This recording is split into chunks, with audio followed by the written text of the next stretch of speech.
It's dusk in the deep south. An old, weather-beaten house groans under thick curtains of Spanish moss, like it's been holding its breath for decades.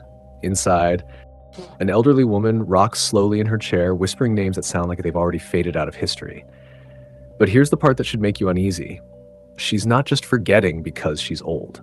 Something is inside her. Feeding. Something ancient. Something starving. Something that is literally eating her memories piece by piece. Now ask yourself this. What if your family's darkest secret wasn't just a curse people whispered about? What if it was a god, one that had completely lost its mind? Because that's exactly the nightmare waiting inside Devour, a haunting graphic novel by Jazmine Joyner. And if you love horror that mixes real folklore with raw, painful family history, then trust me, you're not ready for what this story does. This isn't just scary, it sticks with you. At the center of it all is Patsy Turner. She's the kind of teenager who notices everything but says very little, always sketching, always watching. Her sketchbook isn't just a hobby, it's her escape, her shield, her way of making sense of a world that already feels a little off. She's sharp, stubborn, and fiercely protective, especially when it comes to her little brother, Demetrius. Demetrius is different. He questions everything. He doesn't believe things easily. But when it matters, he shows up. Every time. Their parents are barely holding it together. Stress is written all over them as they try to keep the family from falling apart. But the real center of this family, the one everything revolves around, is Grandma Vassie. And listen carefully. Vassie is not just a sweet old woman losing her memory. She is the last living link in a long line of powerful root women, healers, protectors, women whose magic goes all the way back to the brutal days of enslavement on Alabama plantations. People in town don't greet her. They avoid her. They cross the street when they see her coming. They whisper about curses and shadows and things that should not exist. The Turners move deep into rural Alabama, back to the old family house. The plan sounds simple. Take care of Grandma while her memory fades. But from the moment they arrive, something feels wrong. The air feels thick, heavy, like the town itself is watching them. Neighbors stare too long, kids at school whisper about the Turner witch, and inside the house things don't feel still, they feel alive. Meanwhile, Vassie starts talking, not normal conversation, but broken, scattered stories. She speaks about giant spiders, about deals made in complete darkness, about ancestors who trapped something that was never supposed to be free. Patsy starts noticing the cracks. The house creaks like it's breathing. The walls feel like they're listening. And worst of all, Vassie's memory isn't fading slowly. It's disappearing fast. Whole pieces of who she is, gone overnight. The nights get worse. Patsy hears scratching in the walls. Whispers, low and desperate, like hundreds of voices trying to speak at once. So one night she follows the sound, downstairs, into the basement. That's where she finds it, a hidden, sealed door. When she opens it, she doesn't find a normal room. She finds something impossible, a space that shouldn't exist. The air hums, the walls pulse, dark, web-like shadows stretch across everything like veins, and in the center of it all, something is waiting.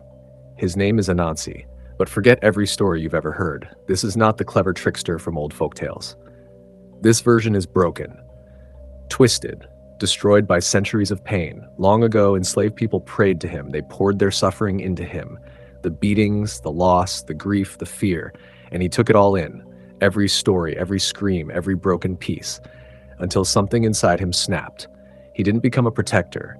He became a devourer. Patsy's ancestors had no choice. They trapped him, binding him inside that hidden space to protect everyone else. But the price he has to feed, and what he feeds on, are memories. Now he's starving, now he's screaming, now he's waking up. His many glowing eyes lock onto Patsy, and in a voice that sounds like dry pages scraping together, he whispers, "I remember your blood." And just like that, everything changes. Patsy starts digging, old journals, hidden notes, secrets buried for generations. She learns the truth. The Turner women were never just caretakers. They were shields, guardians. Their power comes from words, from roots, from rituals passed down through blood. But time is running out. Vassie is slipping away faster than ever.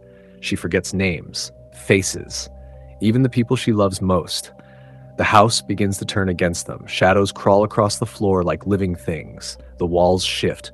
Nothing stays where it should.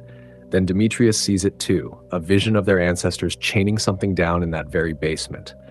Now there's no denying it. This is real. And it's getting worse. People in town start dying in strange, unexplainable ways. Vassie's body starts to shake, her voice changing into something deep, something not human. The truth becomes clear. The prison is breaking, and if it does, everything their family has ever known will be gone. It all leads back to the basement. Patsy and Demetrius go down together. No running, no hiding. The space has changed. It's no longer just a room. It's a nightmare. Thick webs stretch everywhere. Memories float through the air like flickering lights. Wedding days, laughter, pain, history all tangled together. And towering above it all is Anansi. Bigger, stronger, almost free. Patsy steps forward, her voice shaking but strong. "You took enough from us. This ends tonight." Demetrius stands beside her. Together, they perform a ritual they barely understand, using roots, charms, and everything their grandmother left behind. The god fights back violently. Memories explode around them. The past crashes into the present. But they don't stop. They stand their ground. They carry the weight of every ancestor before them. And then they do something no one has ever done before. They don't just trap him again. They change the rules. Instead of binding him with pain, they bind him with something new. Choice, survival, power. And slowly the god retreats. When it's over, the house goes quiet. For the first time in a long time, it feels still. Vassie lingers just a little longer. Some memories come back. Just enough, just in time. Patsy and Demetrius walk away changed. Not broken, changed. They understand now. The power, the history, the burden. And they're not running from it anymore. The legacy didn't end. It evolved. This story isn't just about a monster in the basement. It's about what we inherit. The pain, the strength, the stories. And how those stories can either destroy us or save us. So let me ask you. If you found out your family was hiding a god in the basement, are you staying to fight or are you running? Let me know.